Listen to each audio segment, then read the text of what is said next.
Nobel বিজয়ী doctor Mohammad ইউনূসকে প্রধান করে অন্তর্বর্তী সরকার গঠনের সিদ্ধান্ত গৃহীত হয়েছে। গতকাল মঙ্গলবার রাষ্ট্রপতি মোহাম্মদ শাহাবুদ্দিনের সঙ্গে তিন বাহিনী প্রধান ও বৈষম্যবিরোধী ছাত্র আন্দোলনের নেতাদের বৈঠকে এই সিদ্ধান্ত হয়।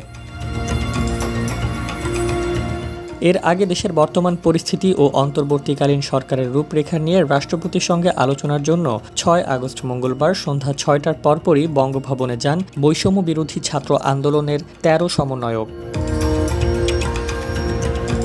এরপর সন্ধ্যা ৭টা ৪০ মিনিটে বঙ্গভবনে প্রবেশ করেন সেনাপ্রধান, নৌপ্রধান ও বিমান বাহিনীর প্রধান। রাষ্ট্রপতির সঙ্গে বৈষম্যবিরোধী ছাত্র আন্দোলনের ১৩ সমন্বয়ক ও ৩ বাহিনীর প্রধানের আলোচনার পরপরই এ সরকার গঠন করা হয়। সত্যি আমাদের নিজেদের হোটেল?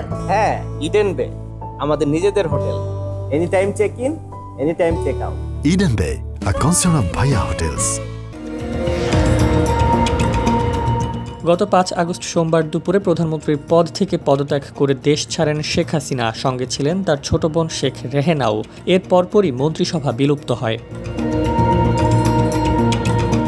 শেখ হাসিনার পদত্যাগের পর জাতির উদ্দেশ্যে ভাষণ দেন বাংলাদেশ সেনাবাহিনীর প্রধান জেনারেল ওয়াকারুজ্জামান। ভাষণে তিনি বলেন, অন্তর্বর্তীকালীন সরকার গঠন করে দেশ পরিচালনা করা হবে।